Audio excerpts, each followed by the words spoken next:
बंदी छोड़ सतगुरु रामपाल जी परमेश्वर जी की जय हो। परमपिता परमात्मा सारी सृष्टि के रचनहार कुल मालिक असंख्य ब्रह्मांडों के स्वामी जगत गुरु तीनों लोकों में प्रवेश करके सबका धारण पोषण करने वाले राजाधिराज आत्माधार नाथों के नाथ देवों के देव महादेव सर्वेश्वर महेश्वर मृत्युंजय अजरो अमर आदि अनादि सनातनी प्रभु जगत पिता जगदीश्वर श्री श्री 1008 की उपाधि के वास्तविक अधिकारी अकाल मूर्त शब्द स्वरूपी राम वासुदेव सर्वगतम ब्रह्म परम पूज्य प्रथम पूज्य परम संत परम पुरुष परम धनी परम दयालु सत्य कबीर हक्का कबीर अल्लाहु अकबर बाखबर अल्लाह ताला जगत के तारणहार जगत के मुक्तिदाता जगत के जगन्नाथ हारे के सहारे हिंदुओं के राम मुसलमानों के अल्लाह सिखों के वाहिगुरु ईसाइयों के मसीह दया के सागर दयानिधि करुणा के सागर करुणानिधि स्वयंभू परिभू संकट मोचन कष्टहरण मंगल करण दुख भंजन अविगत कबीर निर्विकार निर्विषम परमात्मा अलय अलेख सतगुरु आदि अनादि सतगुरु असली मर्यादा पुरुषोत्तम असली राम असली कृष्ण असली घनश्याम असली मुरारी राजाओं के राजा महाराजाओं के महाराजा शहंशाहों के शहंशाह सम्राटों के सम्राट भगवानों के भगवान अल्लाहों के अल्लाह प्रभुओं के प्रभु मसीहों के मसीह सच्चे वाहिगुरु बाबाओं के बाबा पीरों के पीर सेठों के सेठ जगत सेठ सावरसा सेठ सर्वगुण संपन्न अनंत कोटि कलाओं के स्वामी अनंत कोटि ब्रह्मांडों के नायक योगियों में महायोगी ध्यानियों में महाध्यानी सिद्धों में परम सिद्ध ज्ञानियों में तत्व ज्ञानी ब्रह्म ज्ञानी महाज्ञानी परम ज्ञानी सर्वश्रेष्ठ ज्ञानी विज्ञानी युवा कबीर समर्थ कबीर असमवात अमित ओजा सच्चे रहनुमा करीम अल्लाह सुभान अल्लाह दुनिया के अंतिम पैगंबर 8 सितंबर 1951 से गांव धनाना जिला सोनीपत हरियाणा भारतवर्ष की पावन भूमि पे प्रकट रियल कल्कि भगवान श्री नारायण साकार हरि श्री बाबा साहिब नूर अनंत परमात्मा सच्चे दरवेश सच्चे बाखबर संत श्रोमणी सतगुरु रामपाल जी परमेश्वर जी के चरण कमल में आप और हम सभी भाई बहनों का अनंत कोटि दंडवत प्रणाम। सत्साई भाई और बहनों, बहुत बड़ी दया बहुत बड़ी मेहर पूज्य गुरुदेव भगवान की परमेश्वर रामपाल जी की जिनके शुभ आशीर्वाद से विशेष आशीर्वाद से उन्हीं के सत्संगों के संग्रह के ऊपर बन चुकी पवित्र आध्यात्मिक पुस्तक कबीर बड़ा या कृष्ण के ऊपर वीडियो बनाने की श्रृंखला जारी है। इसी श्रृंखला में आज हमारा ये 22वें नंबर का वीडियो है। इस पवित्र पुस्तक कबीर बड़ा या कृष्ण को विशेषकर हिंदू समाज के श्रद्धालु यदि धैर्यपूर्वक निष्पक्ष होकर रुचि लेकर सुन लेंगे पढ़ लेंगे समझ लेंगे तो सदियों पुराना रोग कट जाएगा। कौन सा रोग है? परमात्मा प्राप्ति वाला। जिस परमेश्वर की प्राप्ति के लिए सतयुग त्रेता युग द्वापर युग और कलयुग की शुरुआत में साधु संत महात्मा ऋषि भगत जन जिन्होंने अपना सर्वस्व कुर्बान कर दिया, अपने शरीर घर परिवार आदि की भी जिन्होंने कोई परवाह नहीं की, लेकिन उसके बावजूद भी परमेश्वर तो छोड़िए वो परमेश्वर की छाया तक के दर्शन नहीं कर पाए। अब भाई और बहनों, वो समस्या बिल्कुल जड़ से समाप्त हो जाएगी यदि आपने इस पवित्र पुस्तक कबीर बड़ा या कृष्ण को ध्यानपूर्वक सुन लिया और समझ लिया तो। क्योंकि ये पवित्र पुस्तक आपको अध्यात्म के विषय में बताएगी, भक्ति और भगवान के विषय में बताएगी और सबसे जो मुख्य बात है आपको सृष्टि रचना के विषय में बताएगी। क्योंकि सृष्टि रचना को समझे बिना हम कभी भी किसी भी सदग्रंथ को नहीं समझ सकते। चाहे हम संस्कृत के प्रकांड विद्वान हैं, चाहे अंग्रेजी भाषा के ज्ञाता हैं, यदि हमने सृष्टि रचना को अच्छे से नहीं समझा तो हम किसी भी धर्म के धर्म ग्रंथ को नहीं समझ सकते। तो भाई और बहनों, इस पवित्र पुस्तक के ऊपर 21 वीडियो बन चुके हैं। आज हमारा 22वें नंबर का वीडियो है। मामला जो चल रहा है वो जनता की अदालत में है। मुकदमा है कबीर बड़ा या कृष्ण। श्री कृष्ण और विष्णु की तरफ से पैरवी करने के लिए उनके जो वकील साहिबान हैं वो सभी हिंदू धर्म गुरु हैं। दूसरी तरफ कबीर जी को सबसे बड़ा भगवान बताने वाले सतगुरु रामपाल जी कबीर जी के वकील के रूप में पैरवी कर रहे हैं और सतगुरु रामपाल जी का कहना है कि कबीर इज सुप्रीम गॉड। और जनता की अदालत में जज जनता को बनाया गया है, क्योंकि वर्तमान में जनता शिक्षित है, एजुकेटेड है, अपनी आंखों से धर्म ग्रंथों में लिखी सच्चाई को देखकर खुद निर्णय करने में सक्षम है। तो श्री कृष्ण उर्फ विष्णु जी को पूर्ण परमात्मा साबित करने में हिंदू धर्म गुरुओं ने अटपट करके उआबाई बक्के हिंदू धर्मशास्त्रों का हवाला देकर कोई कमी कोई कसर नहीं छोड़ी।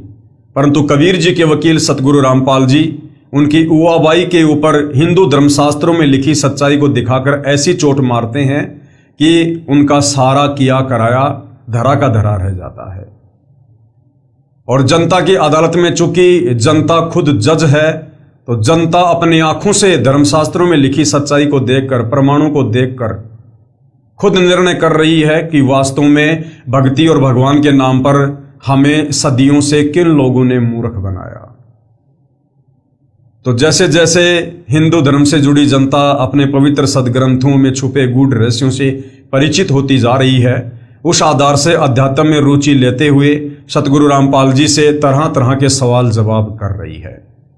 जिन सवालों के जवाब हिंदू धर्म गुरु सदियों से नहीं दे पा रहे थे, ना वर्तमान में दे पा रहे हैं, जो सवाल एक पहेली बन चुके थे श्रद्धालुओं के लिए, अब सतगुरु रामपाल जी उन पहेलियों को धर्मशास्त्रों को दिखा दिखाकर सुलझा रहे हैं और जनता को भी आनंद आ रहा है। तो आगे जब श्री कृष्ण उर्फ विष्णु जी के वकील हिंदू धर्म गुरुओं ने देखा कि हमारी तो बिल्कुल भी दाल नहीं गल रही है, तो उन्होंने और अटपट करनी शुरू कर दी।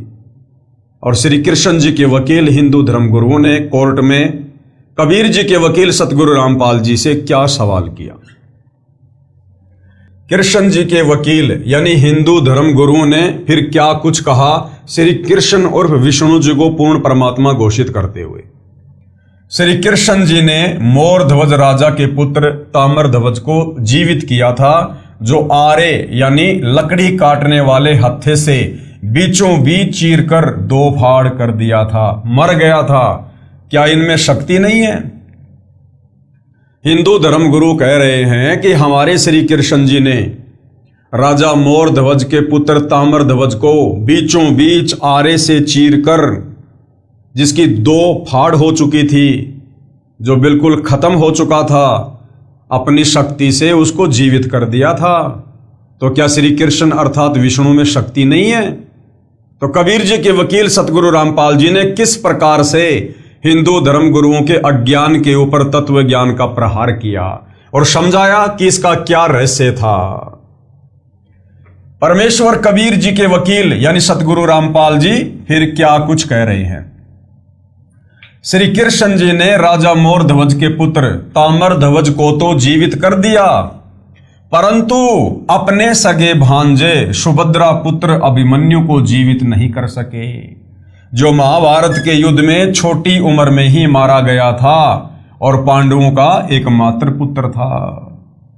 अब सतगुरु रामपाल जी ने हिंदू धर्म गुरुओं से कहा कि भाई, तुम्हारे श्री कृष्ण उर्फ विष्णु जी ने मोर ध्वज के पुत्र ताम्र ध्वज को बीचों बीच आरे से चिरवाकर और वापस जीवित कर दिया, जिंदा कर दिया, लेकिन वही तुम्हारा कृष्ण उर्फ विष्णु महाभारत युद्ध के समय जब उसका सगा भांजा अभिमन्यु चक्रव्यूह में मारा गया था, उस समय अपने भांजे को जीवित क्यों नहीं कर पाया? सुभद्रा रो रही थी, श्री अर्जुन जी रो रहे थे, लेकिन श्री कृष्ण जी कुछ नहीं कर पाए। अब इस बात का जवाब हिंदू धर्म गुरुओं के पास नहीं। तो जनता ने कहा कि महाराज जी फिर आप ही बताओ इसका क्या कारण है। तो कबीर जी के वकील सतगुरु रामपाल जी ने किस प्रकार से शंका समाधान किया, क्या कहा? कारण स्पष्ट है कि श्री कृष्ण अर्थात श्री विष्णु जी समर्थ परमात्मा नहीं है। ये तीन लोक यानी पृथ्वी लोक, पाताल लोक तथा स्वर्ग लोक के प्रभु हैं। यानी एक ब्रह्मांड में मुख्यमंत्री है इनका पिता काल ब्रह्म ज्योति निरंजन, और एक ब्रह्मांड में मात्र तीन लोक में एक एक विभाग के ये मंत्री हैं, ब्रह्मा विष्णु महेश। रजोगुण विभाग के मंत्री हैं श्री ब्रह्मा जी, शतोगुण विभाग के मंत्री हैं श्री विष्णु जी और तमोगुण विभाग के मंत्री हैं श्री शंकर जी। इनकी शक्ति बहुत सीमित है। परमेश्वर कबीर जी, अब परमेश्वर कबीर जी की शक्ति कितनी है? परमेश्वर कबीर जी अनंत करोड़ ब्रह्मांडों के स्वामी यानी प्रभु हैं, सारी सृष्टि के रचयिता हैं। इनकी शक्ति का कोई वार पार नहीं है। वेदों में इस परमेश्वर को अमित ओजा यानी विसीमित शक्ति युक्त कहा गया है, जिसकी शक्ति का कोई वार पार ना हो। श्री कृष्ण जी किसी की आयु न तो घटा सकते हैं और ना बढ़ा सकते हैं, ना किसी के प्रारब्ध यानी भाग्य को बदल सकते हैं। जिनकी किस्मत में जो पूर्व निर्धारित है वही दे सकते हैं। जिस प्रकार एक फैक्ट्री का मैनेजर होता है, वो ना किसी की तनख्वाह कम कर सकता है, ना किसी की तनख्वाह बढ़ा कर दे सकता है। वो उतना ही देता है जितना उस मजदूर ने हाजिरी लगाई है और जितनी तनख्वाह उसके मालिक ने उसको बांटने के लिए दी है। तो श्री कृष्ण उर्फ विष्णु या यूं कहिए ब्रह्मा विष्णु महेश, जो तीनों भाई हैं और काल के पुत्र हैं, दुर्गा के पुत्र हैं, ये केवल एक ब्रह्मांड में मैनेजर हैं। मैनेजर ये किसी के भाग्य को बदल नहीं सकते, कम या ज्यादा नहीं कर सकते। ताम्र ध्वज की उम्र शेष थी, जिस कारण उसको जीवित कर दिया। अब भाइयों और बहनों, ये चमत्कार तो एक जादूगर भी कर देता है अपनी सिद्धि से, अपनी कला से, जादूगरी से। किसी व्यक्ति को बीचों बीच आरे से चीर देता है और उसके बाद वापस उसको जोड़ देता है, दुनिया तालियां बजा देती है। तो श्री कृष्ण उर्फ विष्णु जी ने तो राजा मोर ध्वज के पुत्र ताम्र ध्वज को बीचों बीच आरे से चिरवाकर वापस जीवित कर दिया। केवल एक जादूगर वाला काम किया, केवल एक जादूगर वाला। और उसको वापस जीवित क्यों कर दिया? क्योंकि उसके श्वास अभी शेष थे, और जिसके श्वास शेष होते हैं उनको ये ब्रह्मा विष्णु महेश अपनी सिद्धि शक्ति से कितनी बार मार सकते हैं, कितनी बार जीवित कर सकते हैं। जिस प्रकार वो जादूगर किसी व्यक्ति के आरे से दो भाग करके दोनों भागों को अलग अलग दिखा के फिर वापस उनको जोड़ देता है। परंतु अभिमन्यु को जीवित क्यों नहीं कर सका? क्योंकि अभिमन्यु की आयु यानी उम्र शेष नहीं थी, उसकी श्वासें शेष नहीं थी, और अपनी तरफ से एक श्वास भी ये ब्रह्मा विष्णु महेश किसी के अंदर डालने में सक्षम नहीं है।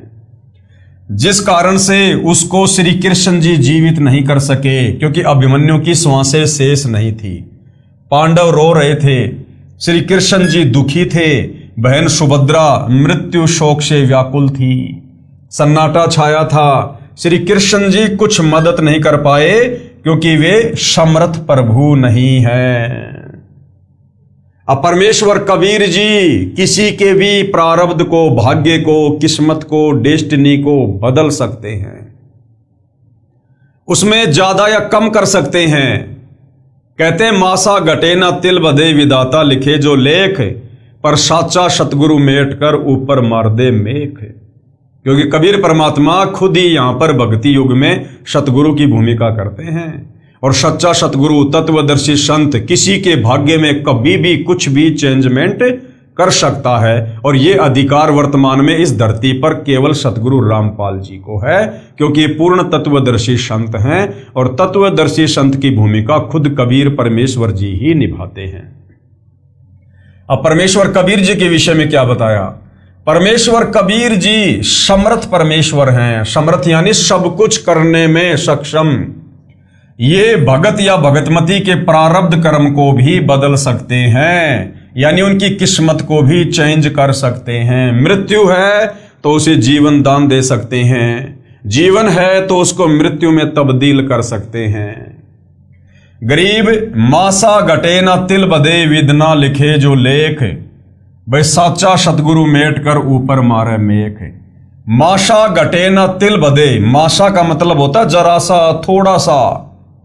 माशा घटे न तिल बधे, और तिल जितना भी किसी के भाग्य में कोई चेंजमेंट ये ब्रह्मा विष्णु महेश नहीं कर सकते। परमेश्वर ने जिसका जो भाग्य लिख दिया उसमें ब्रह्मा विष्णु महेश दुर्गा काल कुछ भी चेंजमेंट नहीं कर सकते। तो कौन कर सकता है? सच्चा सतगुरु मेट कर ऊपर मारे मेख। सच्चा सतगुरु तत्वदर्शी संत किसी के भी प्रारब्ध में, किसी के भी भाग्य में, चाहे कितना ही घोर कष्ट क्यों ना हो, मृत्यु क्यों ना हो, उसे अपनी शक्ति से, अपनी पावर से, अपनी समर्थता से वो पल में बदल सकते हैं, चेंज कर सकते हैं। गरीब जम जोरा जासे डरे, जम यानी ये काल और जोरा यानी मौत। जम और जोरा जिससे डरे और मिटे कर्म के लेख। कौन है वो? अदली असल कबीर है। वो न्यायकारी परमात्मा कौन है? अदली असल कबीर है। कुल के सतगुरु एक। कुल यानी सारी सृष्टि के सतगुरु, सारी सृष्टि के मालिक, सबको पैदा करने वाले, सबके रचयिता वो कबीर परमात्मा अकेले हैं। अर्थात जीव के कर्मों के अनुसार जो प्रारब्ध बनाया गया है उसमें जरा सा भी फेरबदल पूर्ण परमात्मा के बिना कोई नहीं कर सकता। ना ब्रह्मा विष्णु महेश कर सकते, ना दुर्गा कर सकती। पूर्ण परमात्मा जी संत व सतगुरु रूप में संत गरीबदास जी को मिले थे, जो कबीर जी थे। इसलिए कहा है कि साचा सतगुरु यानी कबीर परमेश्वर जी प्रारब्ध यानी भाग्य के लेख को ऊपर मारे मेख यानी सदा के लिए समाप्त कर देता है। भगत भगतमती की आयु भी बढ़ा सकता है। वेदों में लिखा हुआ है कि वो परमात्मा अपने साधक के, अपने भगत के, यदि उसके प्रारब्ध में मृत्यु हो, परमेश्वर उसको टालकर 100 साल की उम्र भी लिख देता है। मुर्दे को जीवित कर देता है। वेदों में भी यही प्रमाण है। कौन से वेद में और कहां प्रमाण है?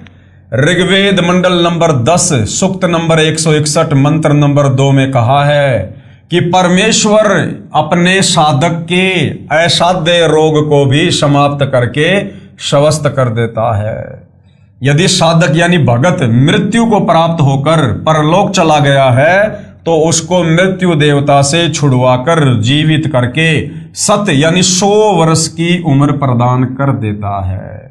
ये अधिकार सृष्टि में केवल कबीर परमेश्वर जी को है। पेश है प्रमाण के लिए ऋग्वेद मंडल 10 सूक्त 161 मंत्र 2 की फोटोकॉपी।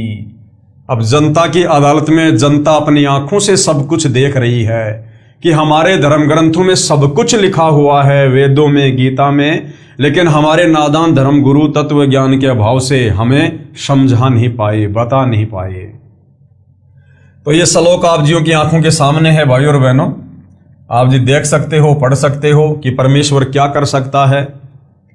अदालत में प्रमाणित करता हूं कि समर्थ परमेश्वर कबीर जी काशी वाला जुलाहा है। यानी जो कबीर परमात्मा आज से 650 साल पहले बनारस के काशी में लहरतारा तालाब पर एक शिशु रूप में कमल के विकसित फूल पर शरीर सतलोक से चलकर प्रकट हुए और 120 वर्ष तक उन्होंने काशी में रहकर लीला की, अपने तत्व ज्ञान का प्रचार प्रसार किया। तो ये कबीर परमात्मा वही है जो 650 साल पहले बनारस के काशी में आए थे और एक जुलाहा की भूमिका की। आप जी श्री कृष्ण और श्री विष्णु जी के वकील भी सुनो। यानी जनता की अदालत में सतगुरु रामपाल जी श्री कृष्ण जी की पैरवी कर रहे, श्री कृष्ण और विष्णु को जबरदस्ती पूर्ण परमात्मा घोषित करने में लगे हुए हिंदू धर्म गुरुओं को कह रहे कि आप भी सुनो कि वो परमात्मा क्या कर सकता है। श्री कृष्ण और श्री विष्णु जी के वकील भी सुनो। अमर कथाएं उस अमर परमेश्वर कबीर जी की, जुलाहे धानक की। श्री कृष्ण जी ने राजा मोर ध्वज के पुत्र तामर ध्वज को जीवित किया। इसी प्रकार कबीर परमेश्वर जी ने सम्मन के लड़के शेऊ को जीवित किया। कथा इस प्रकार है। अब यह है अमर कथा जो हमारे नादान धर्म गुरु नहीं जानते थे। नेकी शेऊ सम्मन के बलिदान की कथा। जिस समय परमेश्वर कबीर जी ने काशी में 120 वर्ष लीला की थी, उस समय दिल्ली के निवासी सम्मन जाति से मणियार, उसकी पत्नी नेकी तथा पुत्र शिव यानी शेऊ ने परमेश्वर से दीक्षा ली थी। किस परमेश्वर से? कबीर जी से। आर्थिक स्थिति बहुत कमजोर थी। परमात्मा के उपदेश का दृढ़ता से पालन करते थे। परमेश्वर पर पूर्ण विश्वास था। दोनों पति पत्नी स्त्रियों को चूड़ियां पहनाने का कार्य घर घर जाकर करते थे। साथ में अपने गुरुदेव कबीर जी की महिमा भी किया करते थे। बताया करते थे कि हमारे सतगुरुदेव जी ने राजा सिकंदर लोदी का असाध्य रोग आशीर्वाद मात्र से ठीक कर दिया था। राजा सिकंदर लोदी उस समय मुसलमान बादशाह था और उसको एक असाध्य रोग था, जलन का रोग। बहुत ज़्यादा पीड़ा होती थी। सर्व हिंदू धर्मगुरुओं से, मुसलमान पीरों से अपना इलाज करवाया, देश के टॉप मोस्ट वैद्य बुलवाए, परंतु किसी प्रकार का कोई लाभ, कोई भी राहत उसको नहीं मिल पाई, क्योंकि उसके प्रारब्ध में था, उसके पाप कर्मों के कारण। और जैसे उसे काशी वाले कबीर जुलाहे के विषय में पता चला और जब वो उनकी शरण में गया तो कबीर परमेश्वर जी ने आशीर्वाद मात्र से उसके असाध्य जलन के रोग को छू मंत्र कर दिया। बादशाह सिकंदर ने स्वामी रामानंद जी की गर्दन काट दी थी। उसको सतगुरु कबीर जी ने धड़ पर गर्दन जोड़कर जीवित कर दिया। एक कमाल नाम का लड़का मर गया था। उसके कबीले वालों ने अंतिम संस्कार रूप में दरिया में प्रवाह कर दिया था। शेख तकी, जो राजा सिकंदर जी का धर्मगुरु, उसको विश्वास नहीं था कि रामानंद जी की गर्दन काटने के पश्चात भी कबीर जी ने जीवित कर दिया। वह राजा से कहता था कि कबीर जंतर मंत्र जानता है और कुछ नहीं, मुर्दे कभी जिंदा होते हैं, मेरे सामने कोई मुर्दा जिंदा करे तो मानूं। राजा सिकंदर को कबीर जी पर पूर्ण विश्वास था, क्योंकि अपनी आंखों से वो चमत्कार देख चुका था। क्योंकि वह तो रोग से महादुखी था तथा रामानंद स्वामी जी को अपने हाथों से कत्ल किया था, उसके सामने कबीर जी ने जीवित किया था। शेख तकी की भी दरिया पर उपस्थित था। मुर्दे को देखकर कहा कि यदि मेरे सामने इस मुर्दे को जीवित कर दे तो मैं कबीर को अल्लाह का नबी मान लूंगा। कबीर जी ने कहा, हे शेख तकी जी, आप भी बड़े पहुंचे हुए पीर हो, आप कोशिश करो, बाद में कहोगे कि मैं भी जिंदा कर देता। उपस्थित सर्व मंत्रियों और बादशाह ने भी यही कहा कि आप कौन सी छोटी हस्ती हो, कर दो काम। शेख तकी ने शर्म के मारे जंतर मंत्र किए, परंतु व्यर्थ। कहा कि मुर्दे जिंदा नहीं हुआ करते, कबीर तो चाहता है कि मुर्दा बहकर दूर चला जाए और इज्जत रह जाए। वह चला गया मुर्दा। कबीर जी ने अपने हाथ का संकेत किया और कहा, मुर्दा वापस आओ। इंजन वाली नाव के समान बालक का शव वापस आ गया। कबीर जी ने कहा, हे जीवात्मा जहां भी है, कबीर हुक्म से शव में प्रवेश कर और बाहर आओ। उसी समय वह 12 वर्षीय बालक जीवित होकर दरिया से बाहर आ गया। उपस्थित दर्शकों ने कहा, कबीर जी कमाल कर दिया, और बालक का नाम कमाल रख दिया। परमात्मा कबीर जी ने उस कमाल बालक को अपने घर बच्चे की तरह पाला। शेख तकी शर्म से पानी पानी हो गया, परंतु माना नहीं। कहने लगा कि बालक को तो सदमा हुआ था, गलती से मरा हुआ मानकर जल प्रवाह कर दिया था। जब मानो मेरी बेटी कई दिनों से कब्र में दबा रखी है, वह मृत्यु को प्राप्त हो चुकी है, उसको कबीर जीवित कर दे। शेख तकी ने कहा कि मेरी बेटी पिछले 10-12 वर्षों से जो मर चुकी है वो कब्र में दबाई हुई है, अब तक तो वो लाश भी सड़ गई होगी, कीड़े पड़ गए होंगे। मैं कबीर को उस समय अल्लाह का नबी मानूंगा जब ये मेरी बेटी को जीवित कर दे। परमेश्वर कबीर जी ने कहा कि 2 दिन बाद तेरी बेटी को जीवित कर दूंगा। आसपास के गांव तथा दिल्ली में मुनादी करवा दो कि सब आकर देखें। ऐसा ही किया गया, कब्र तोड़ दी गई। कबीर परमेश्वर जी ने कहा, शेख जी प्रयत्न करो, कहीं बाद में कहो कि लड़की सदमे में थी। उपस्थित जनता ने कहा कि कबीर जी, यदि शेख तकी में शक्ति होती तो अपनी बेटी को कोई कैसे मरने देता, आप कोशिश करो। कबीर जी ने कहा कि हे शेख तकी की बेटी, जीवित हो जा। लड़की जीवित नहीं हुई। क्यों नहीं हुई? क्योंकि परमात्मा दुनिया के सामने शेख तकी की जो असलियत थी, जो वास्तविकता थी, उसको लाना चाहते थे कि ये कितना नीच और घटिया इंसान है और ईर्ष्या की आग में कितना जल रहा है।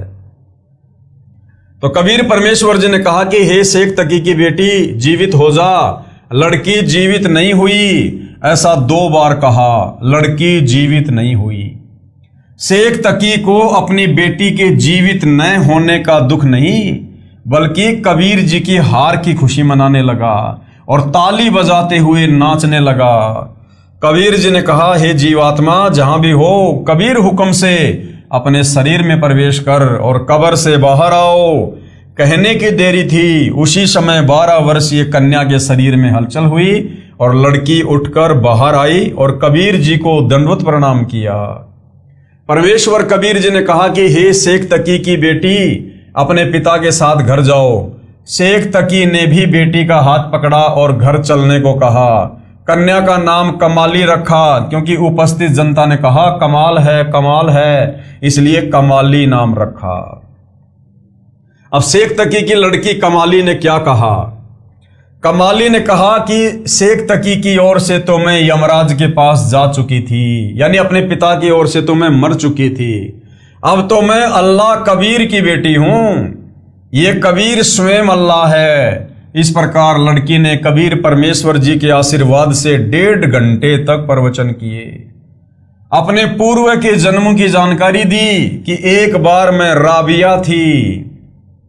क्या कहा उस आत्मा ने कि एक बार किसी जन्म में मैं राबिया नाम की लड़की थी मुसलमान धर्म में। उस समय 12 वर्ष की उम्र में कबीर जी मिले थे। मैंने 4 वर्ष इनकी बताई साधना की, फिर अपने मुसलमान धर्म वाली साधना करने लगी थी जो व्यर्थ थी। फिर मैं अगले जन्म में बांसुरी लड़की बनी और मक्के में अपना शरीर भी काटकर अर्पित कर दिया था। फिर अगले जन्म में मैंने वैश्या का जीवन जिया। उन 4 वर्ष की सतभक्ति से मुझे 2.5 जन्म मनुष्य के मिले। अब आगे मेरा कोई मानव जीवन शेष नहीं था। मुझे पशु की योनि में जाना था, लक 84 में जाना था। उसी समय परमेश्वर कबीर जी धर्मराज के पास गए और मुझे छुड़वा कर लाए। ये जनता की अदालत में हिंदू धर्म गुरुओं को बताया जा रहा है, समझाया जा रहा है कि यदि किसी की श्वासें शेष ना हो, यदि किसी के भाग्य में मृत्यु हो, तो ये कबीर परमात्मा अल्लाह कबीर इतना समर्थ है, ये मृत्यु देवता यमराज से भी उस साधक को छुड़ाकर 100 साल की उम्र प्रदान कर देता है।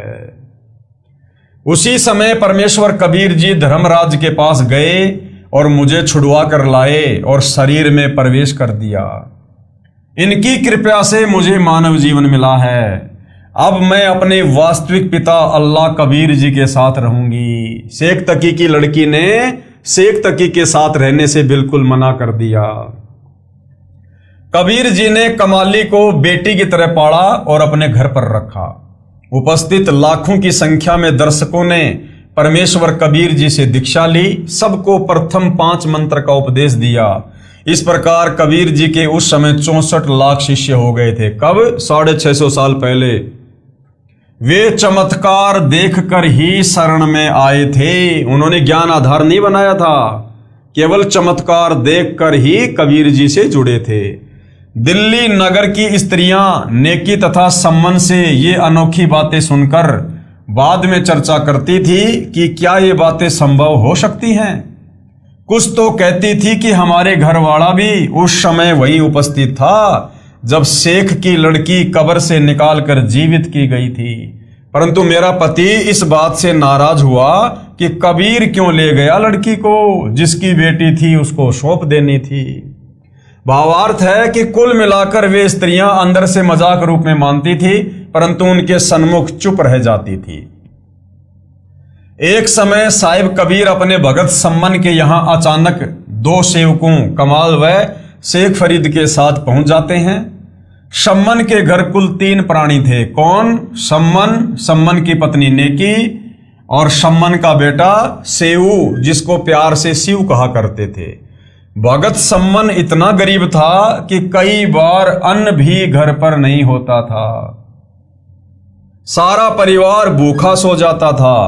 आज वही दिन था, क्योंकि परमेश्वर ने अपने भगत की परीक्षा लेनी थी।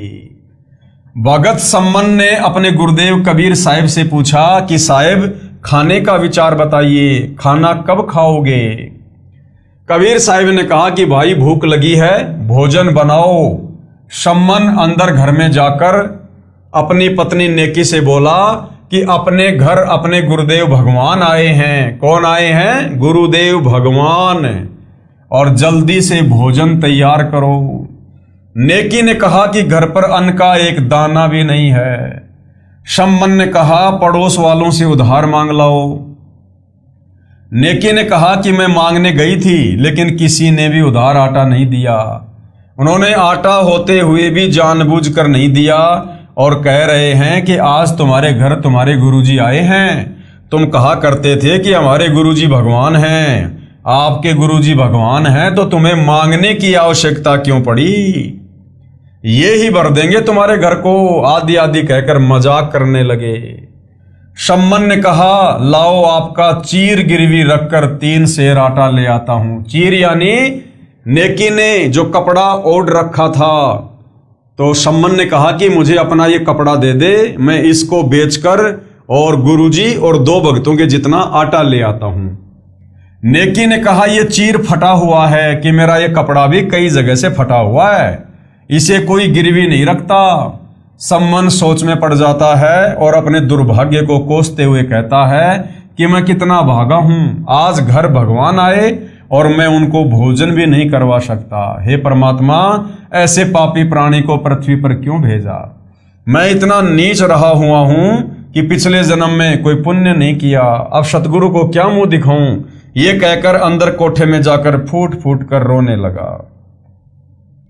तब उसकी पत्नी नेकी कहने लगी कि हिम्मत करो, रो मत, परमात्मा आए हैं, इन्हें ठेस पहुंचेगी, सोचेंगे हमारे आने से तंग आकर रो रहा है। सम्मन चुप हुआ। फिर नेकी ने कहा आज रात्रि में दोनों पिता पुत्र जाकर 3 सेर यानी पुराना बाट 3 किलोग्राम के लगभग आटा चुरा कर लाना, केवल संतों व भक्तों के लिए, अपने लिए नहीं। तब लड़का सेऊ बोला माँ, गुरुजी कहते हैं चोरी करना पाप है, फिर आप भी मुझे शिक्षा दिया करती कि बेटा कभी चोरी नहीं करनी चाहिए, जो चोरी करते हैं उनका सर्वनाश होता है। आज आप ये क्या कह रही हो माँ? क्या हम पाप करेंगे माँ? अपना भजन नष्ट हो जाएगा।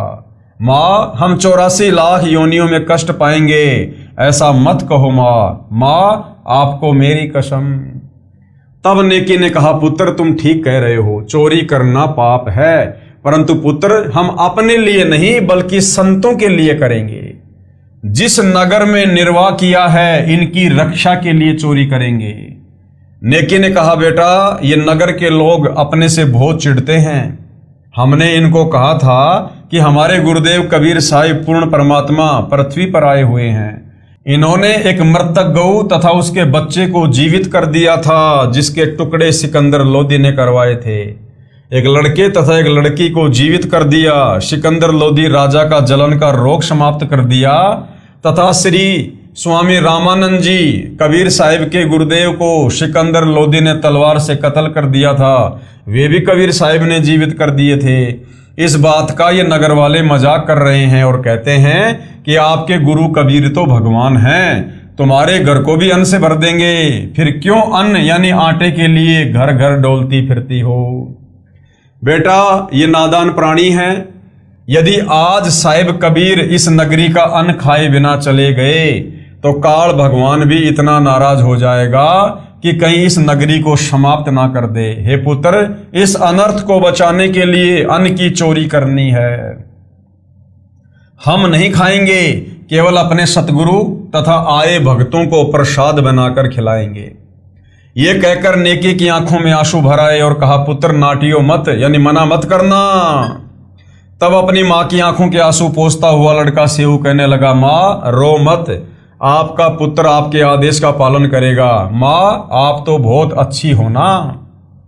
अर्धरात्रि के समय दोनों पिता यानी सम्मन और पुत्र सेऊ चोरी करने के लिए जाते हैं। एक सेठ की दुकान की दीवार में छिद्र किया। सम्मन ने कहा कि पुत्र मैं अंदर जाता हूं, यदि कोई व्यक्ति आए तो धीरे से कह देना, मैं आपको आटा पकड़ा दूंगा और लेकर भाग जाना। सेऊ ने कहा नहीं पिताजी मैं अंदर जाऊंगा। यदि मैं पकड़ा भी गया तो बच्चा समझकर माफ कर दिया जाऊंगा।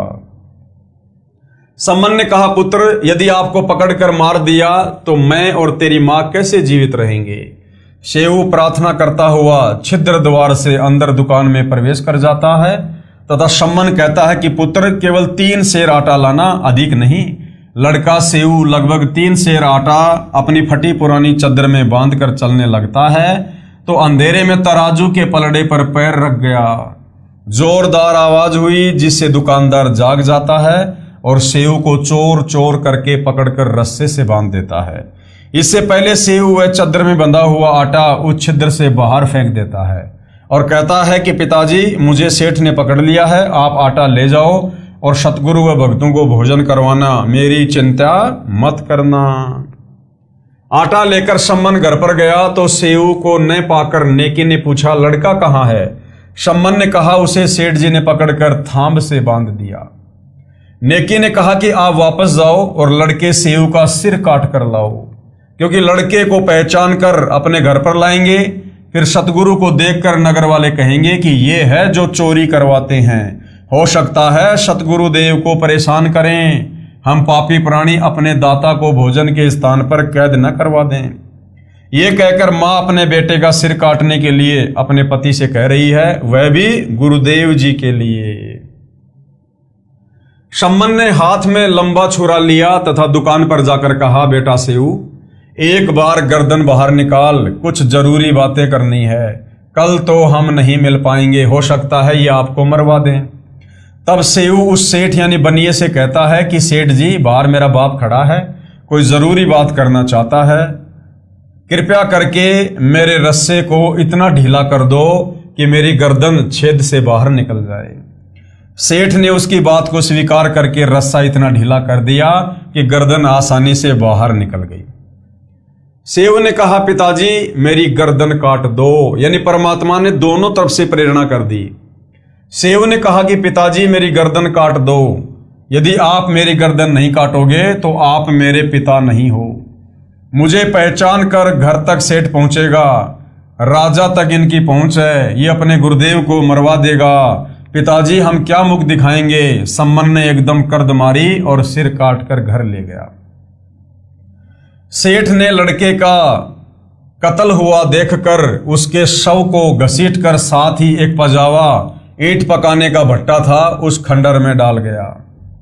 जब नेकी ने सम्मन से कहा कि आप वापस जाओ और लड़के का धड़ भी बाहर मिलेगा, उठा कर लाओ। जब सम्मन दुकान पर पहुंचा, उस समय तक सेठ ने उस दुकान की दीवार के छिद्र को बंद कर लिया था। सम्मन ने शव की घसीट यानी चिन्हों को देखते हुए शव के पास पहुंचकर उसे उठा लाया था और उठाकर अंदर कोठे में रखकर ऊपर पुराने कपड़े गुद्दर डाल दिए और सिर को अलमारी के ताक यानी एक हिस्से में रखकर खिड़की बंद कर दी। कुछ समय के बाद सूर्य उदय हुआ। नेकी ने स्नान किया, सतगुरु व भक्तों का खाना बनाया, सतगुरु कबीर साहिब जी से भोजन करने की प्रार्थना की। नेकी ने साहिब कबीर व दोनों भगत कमाल तथा शेख फरीद तीनों के सामने आदर के साथ 3 दोनों में यानी मिट्टी के बर्तनों में भोजन परोस दिया। साहिब कबीर जी ने कहा, इसे 6 दोनों में डालकर आप तीनों भी साथ में बैठो, ये प्रेम प्रसाद पाओ। बहुत प्रार्थना करने पर भी साहिब कबीर नहीं माने तो 6 दोनों में प्रसाद परोसा गया। 5 प्रसाद के लिए बैठ गए। तब साहिब कबीर जी ने कहा, आओ सेऊ जीम लो, ये प्रसाद प्रेम और शीश कटत हैं चोरों के, भक्तों के नित अक्षेम। कबीर परमेश्वर जी ने कहा कि सेऊ आओ, भोजन पाओ, जबकि सेऊ का तो शीश धड़ से अलग था। सम्मन ने खुद अपने हाथ से अपने बेटे का कत्ल किया था। लेकिन कबीर परमेश्वर जी ने, समर्थ परमात्मा ने, जो भाग्य को चेंज कर सकता है, उस परमेश्वर ने क्या कहा, आओ सेऊ जीम लो, ये भोजन प्रसाद और शीश कटत हैं चोरों के, साधुओं के नित अक्षेम। परमेश्वर कबीर जी ने कहा कि सेऊ आओ, भोजन पाओ। सिर तो चोरों के कटते हैं, संतों भक्तों के नहीं। उनकी तो रक्षा होती है, उनको तो क्षमा होती है। साहिब कबीर ने इतना कहा था, उसी समय सेऊ के धड़ पर शीश लग गया। कटे हुए का कोई निशान भी गर्दन पर नहीं था तथा पंगत यानी पंक्ति में बैठकर भोजन करने लगा।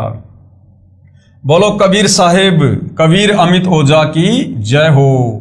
वेदों के वचन, कबीर देव, कबीर परमेश्वर, अमित पलस ओझा, जिसकी शक्ति का कोई वार पार ना हो। सम्मन तथा नेकी ने देखा कि गर्दन पर कोई चिन्ह भी नहीं है, लड़का जीवित कैसे हुआ। अंदर जाकर देखा तो वहां शव तथा शीश नहीं था, केवल खून के छींटे लगे थे, जो इस पापी मन के संशय को समाप्त करने के लिए एक प्रमाण बकाया था।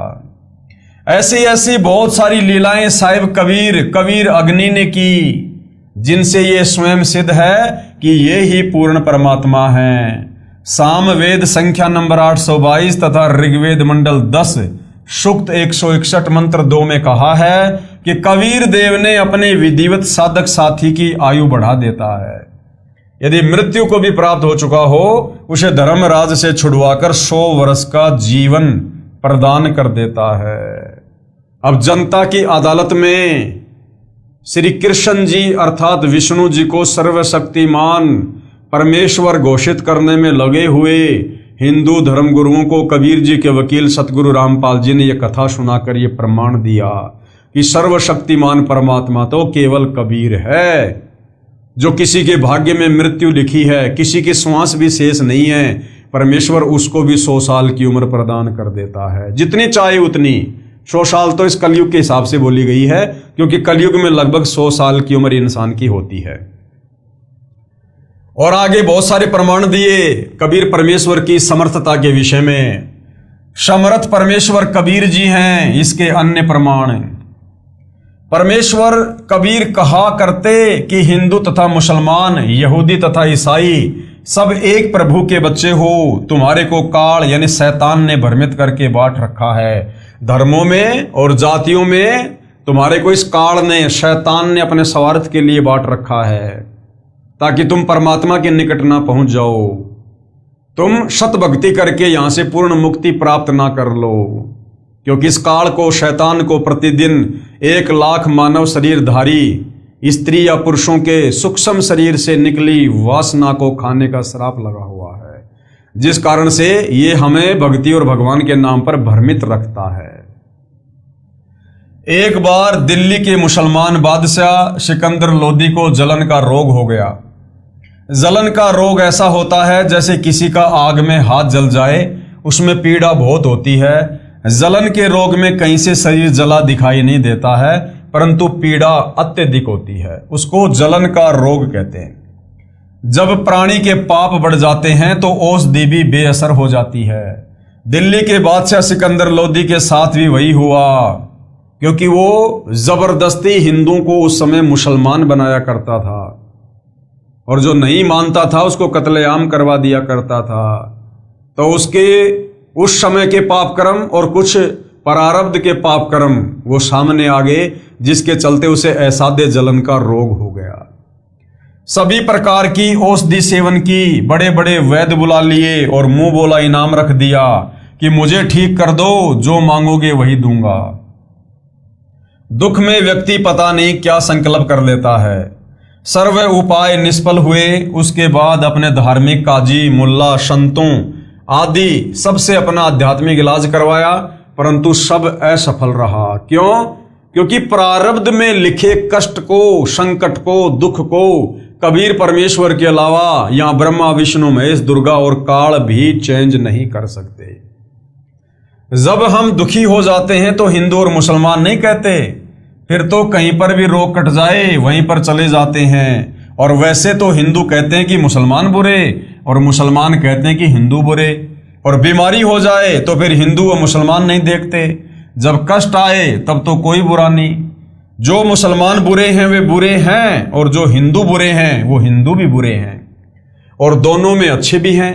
हर मजहब में अच्छे और बुरे व्यक्ति होते हैं, लेकिन हम जीव हैं, हमारी कोई जाति व्यवस्था नहीं है। हमारी जीव जाति है, हमारा धर्म मानव है, परमात्मा को पाना है।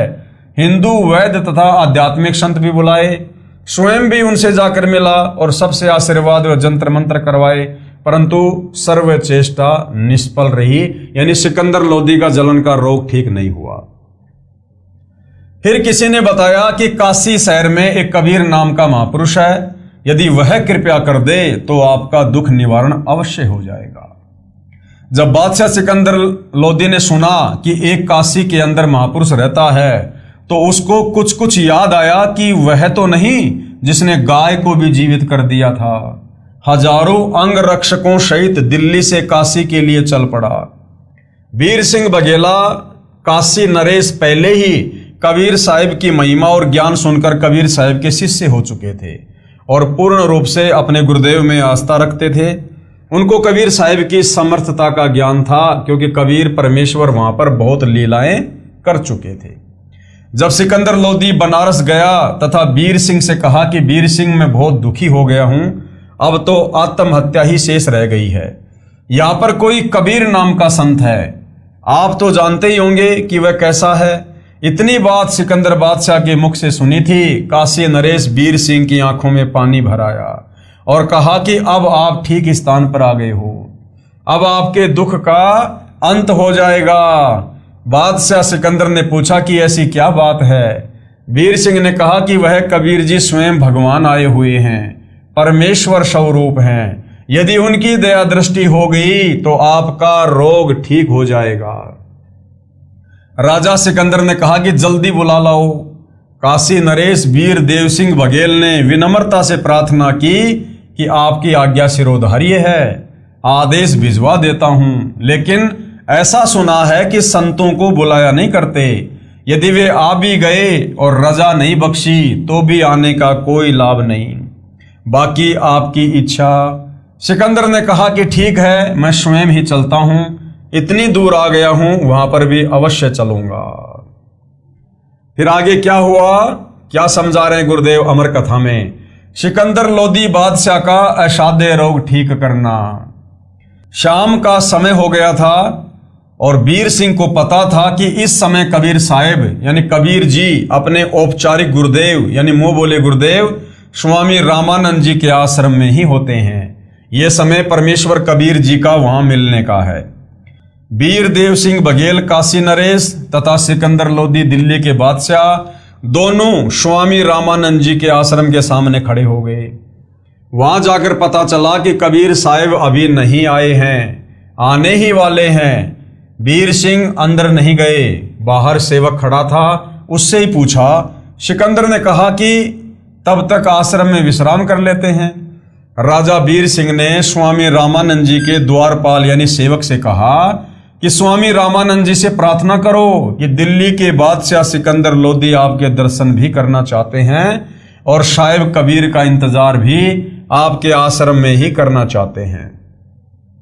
सेवक ने अंदर जाकर रामानंद जी को बताया कि दिल्ली के बादशाह सिकंदर लोदी आए हैं। रामानंद जी मुसलमानों से घृणा करते थे। रामानंद जी ने कहा कि मैं इन मलेच्छों की शक्ल भी नहीं देखता, कह दो कि बाहर बैठ जाएगा। जब सिकंदर लोदी ने यह सुना तो क्रोध में भरकर, क्योंकि राजा में अहंकार बहुत होता है और वो तो दिल्ली का सम्राट था, कहा कि ये 2 कौड़ी का महात्मा और दिल्ली के बादशाह का अनादर कर सकता है तो साधारण मुसलमान के साथ ये कैसा व्यवहार करता होगा, इसको मजा चखाता हूं। स्वामी रामानंद जी अलग आसन पर बैठे थे। सिकंदर लोदी ने जाकर रामानंद जी की गर्दन तलवार से काट दी। वापस चल पड़ा और फिर उसको याद आया कि मैं जिस कार्य के लिए आया था वो काम अब पूरा नहीं होगा। कहा कि वीर सिंह देख मैं क्या जुल्म कर बैठा, मेरे बहुत बुरे दिन हैं, चाहता हूं अच्छा करना और होता है बुरा। कबीर साहिब के गुरुदेव की हत्या कर दी, अब वे कभी भी मेरे ऊपर दया दृष्टि नहीं करेंगे। मुझे तो ये दुख भोग कर ही मरना पड़ेगा, मैं बहुत पापी जीव हूं। ये कहता हुआ आश्रम से बाहर की ओर चल पड़ा। वीर सिंह अपने बादशाह के आगे क्या बोलता। जो ही आश्रम से बाहर आए कबीर साहिब आते दिखाई दिए। वीर सिंह ने कहा कि हे राजन, मेरे गुरुदेव कबीर साहब आ गए हैं। जो ही कबीर साहिब थोड़ी दूर रह गए, वीर सिंह ने जमीन पर लेटकर उनको दंडवत प्रणाम किया। सिकंदर बहुत घबराया हुआ था, अगर उसने ये जुल्म नहीं किया होता तो वो दंडवत नहीं करता, और दंडवत नहीं करता तो साहिब उस पर रजा भी नहीं बख्श पाते, क्योंकि ये नियम होता है। अब ये सारी की सारी लीला भाई और बहनों कबीर परमेश्वर जी की, क्योंकि कबीर परमात्मा जीव पर उस समय तक दया नहीं करते हैं जब तक जीव आधीन ना हो। तो राजा सिकंदर लोदी उस समय देश का सम्राट था, और वो कितना अभिमानी होगा, कितना हिंकारी होगा। अगर कबीर परमात्मा ये लीला ना करते, ये घटना पंडित रामानंद जी की सिकंदर के हाथ से गर्दन कटवाने वाली लीला ना करते, तो राजा सिकंदर लोदी कभी भी आधीन नहीं होता। और यदि आधीन नहीं होता, संत के चरणों में नहीं गिरता, दंडवत प्रणाम नहीं करता, तो कभी भी संत फिर दया नहीं करता। तो ये सारी की सारी लीला कबीर परमेश्वर ने की, एक तीर से दो शिकार किए। पंडित रामानंद जी की बुद्धि को भी सेट करना था, क्योंकि वो भगत होकर और मुसलमानों से द्वेष करता था, और उधर सिकंदर लोदी को भी परमात्मा ने उसके जलन के रोग को ठीक करने के लिए विनम्र करना था, आधीन करना था। तो कबीर परमेश्वर कहते हैं, अति आधीन दीन हो प्राणी, ताते कहिए ये अकत कहानी। ऊंचे पातर जल ना जाई, ताते नीचा हो जे भाई। आधीनी के पास है पूर्ण ब्रह्म दयाल, और मान बढ़ाई मारिए बेअदबी सिरकाल। कबीर परमेश्वर जी ने यहां पर एक तीर से दो शिकार किए। स्वामी रामानंद जी में धर्म भेदभाव की भावना शेष थी, वो भी निकालनी थी। रामानंद जी मुसलमानों को हिंदुओं से अभी भी भिन्न तथा हे मानते थे। सिकंदर में अहंकार की भावना थी, यदि वह नम्र नहीं होता तो कबीर साहिब कृपया नहीं करते तथा सिकंदर स्वस्थ नहीं होता। वीर सिंह को दंडवत करते देखकर तथा डरे हुए सिकंदर लोदी ने भी दंडवत प्रणाम किया। अब सिकंदर लोदी डर गया कि भैया ये वही कबीर है जिसने मरी हुई गाय को और वापस जिंदा कर दिया था, ये बहुत शक्ति वाला है, और तूने इसके गुरुदेव की गर्दन काट दी, अब ना जाने तुझे क्या शराब दे देगा। तो वो डर गया, भयभीत हो गया। उस डर के चलते उसमें विनम्रता आ गई, और उसने भी कबीर परमेश्वर को जमीन पर लेटकर दंडवत प्रणाम किया। मुसलमान कहते हैं कि हमारा सिर केवल अल्लाह के आगे झुकता है, अन्य के सामने मुसलमान का सिर नहीं झुकेगा। सामने अल्लाह अकबर खड़ा था, सिर अपने आप झुक गया। कबीर परमेश्वर जी ने दोनों के सिर पर हाथ रखा और कहा कि दो दो नरेश यानी दो दो राजा आज मुझ गरीब के पास कैसे आए हैं, मुझ गरीब को कैसे दर्शन दिए। परमेश्वर कबीर जी ने अपना हाथ उठाया भी नहीं था कि सिकंदर का जलन का रोग समाप्त हो गया। जो रोग उसके प्रारब्ध में था, उसके भाग्य में था, उसकी किस्मत में था, जिस रोग को न ब्रह्मा विष्णु महेश की भक्ति से कोई ठीक कर पाया, ना वो हिंदू और मुसलमान धर्म गुरु ठीक कर पाए, क्योंकि राजा सिकंदर लोदी के प्रारब्ध में था, उसको भोगना था। लेकिन समर्थ कबीर अल्लाह ने आशीर्वाद मात्र से उस रोग को छूमंत्र कर दिया। यानी कबीर परमेश्वरी सारी सृष्टि में समर्थ परमात्मा है, जो किसी के भी प्रारब्ध को चेंज कर सकते हैं। सिकंदर लोदी की आंखों में पानी आ गया। संत के सामने मन भाग जाता है और आत्मा ऊपर आ जाती है, क्योंकि परमात्मा आत्मा का साथी है। अंतर्यामी एक तुम आत्म के आधार, आत्मा का आधार कबीर भगवान है। सिकंदर लोदी ने पैर पकड़कर छोड़े नहीं और रोता ही रहा। जानी जान होते हुए भी यानी अंतर्यामी होते हुए भी कबीर साहिब जी ने सिकंदर लोदी दिल्ली के बादशाह से पूछा, क्या बात है। सिकंदर ने कहा कि अल्लाह की जात, मैंने घोर अपराध कर दिया, आप मुझे क्षमा नहीं कर सकते। जिस काम के लिए मैं आया था वह असाध्य रोग तो आपके आशीर्वाद मात्र से ठीक हो गया, इस पापी को क्षमा कर दो। कबीर साहिब ने कहा, क्षमा कर दिया, ये तो बता दो कि हुआ क्या। सिकंदर ने कहा कि आप क्षमा नहीं कर सकते, मैंने ऐसा पाप किया है। कबीर साहिब ने कहा कि क्षमा कर दिया भाई। सिकंदर ने फिर कहा कि सच में माफ कर दिया। कबीर साहिब ने कहा, हाँ क्षमा कर दिया, अब बता क्या कष्ट है। सिकंदर ने कहा कि दाता, मुझ पापी ने गुस्से में आकर आपके गुरुदेव का कत्ल कर दिया, और फिर सारी कहानी बताई। कबीर साहिब बोले, कोई बात नहीं, जो हुआ प्रभु इच्छा से हुआ है। आप स्वामी रामानंद जी का अंतिम संस्कार करवा कर जाना, नहीं तो आप निंदा के पात्र बनोगे। परमेश्वर कबीर साहिब जी नाराज नहीं हुए। सिकंदर लोधी ने बीर सिंह के मुख की ओर देखा और कहा कि बीर सिंह, ये तो वास्तव में अल्लाह है। देख, मैंने इनके गुरुदेव का सिर काट दिया और कबीर जी को क्रोध भी नहीं आया। बीर सिंह चुप रहा और साथ साथ हो लिया और मन ही मन में सोचता है कि अभी क्या है, अभी तो और देखना, ये तो शुरुआत है। और फिर किस प्रकार से कबीर परमेश्वर जी ने, अल्लाह कबीर ने, पूर्ण सतगुरु ने, तत्वदर्शी संत ने जो उस समय भूमिका कर रहे थे, अपने मुंह बोले गुरुदेव पंडित रामानंद जी को जीवित किया। स्वामी रामानंद जी को जीवित करना। परमेश्वर कबीर जी ने अंदर जाकर देखा, रामानंद जी का धड़ कहीं और सिर कहीं पर पड़ा था। शरीर पर चादर डाल रखी थी। कबीर साहिब ने अपने गुरुदेव के मृत शरीर को दंडवत प्रणाम किया और चरण छुए तथा कहा कि हे गुरुदेव उठो, दिल्ली के बादशाह आपके दर्शन करने के लिए आए हैं। एक बार उठना। दूसरी बार ही कहा था, सिर अपने आप उठकर धड़ पर लग गया और रामानंद जी जीवित हो गए। बोलो सतगुरुदेव की जय। और ये सारी की सारी लीला राजा सिकंदर लोधी के साथ साथ वहां उपस्थित सभी लोग देख रहे हैं। सर्व मनुष्य एक प्रभु के बच्चे हैं। जो दो मानता है वो अज्ञानी है। यदि कोई अपनी नादानी के चलते किसी को हिंदू, किसी को मुसलमान, किसी को सिख, किसी को ईसाई मानता है तो वो अज्ञानी है, उसको आध्यात्मिक ज्ञान नहीं है। हम सब एक कबीर परमेश्वर के बच्चे हैं। सारी सृष्टि को उत्पन्न करने वाले, अपने वचन से सर्व आत्माओं की उत्पत्ति करने वाले वो कबीर परमात्मा हैं। हमें आपस में जाति और धर्मों में इस काल ने, शैतान ने बांट रखा है। रामानंद जी के शरीर से आधा खून और आधा दूध निकला हुआ था। जब साहिब कबीर से स्वामी रामानंद जी ने कारण पूछा, हे कबीर प्रभु, मेरे शरीर से आधा रक्त और आधा दूध कैसे निकला है? कबीर साहिब ने बताया कि स्वामी जी, आपके अंदर ये थोड़ी सी कसर और रह गई है कि अभी तक आप हिंदू और मुसलमानों को दो समझते हो, इसलिए आधा खून और आधा दूध निकला है। यानी अभी आप पूर्ण भगत नहीं बने हो। आप अन्य जाति वालों को अपना साथी समझ चुके हो, परंतु हिंदू तथा मुसलमान एक ही परमेश्वर के बच्चे हैं। जीव सभी एक हैं।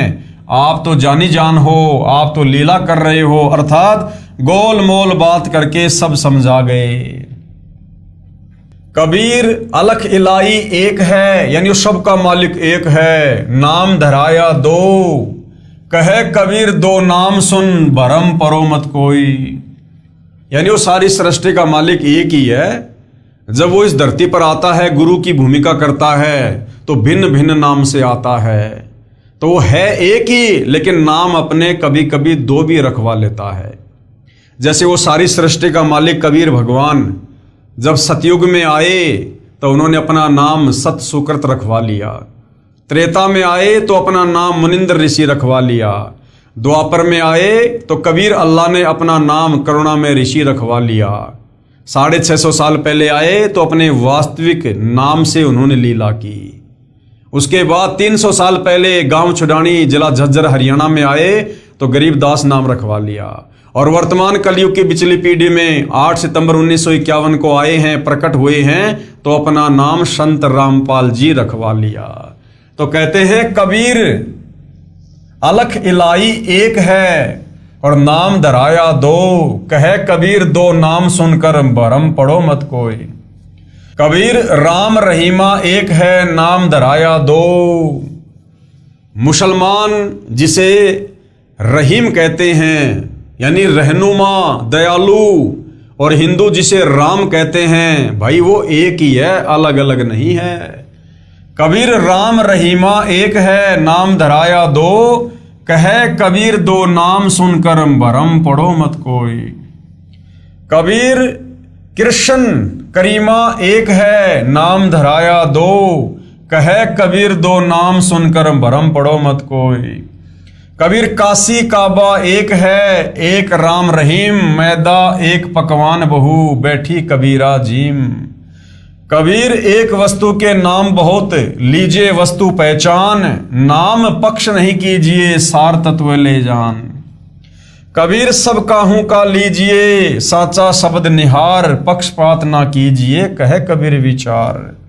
कबीर राम कबीरा एक है दूजा कबू न होए, अंतर टाटी कपट की ताते दिखे दोई।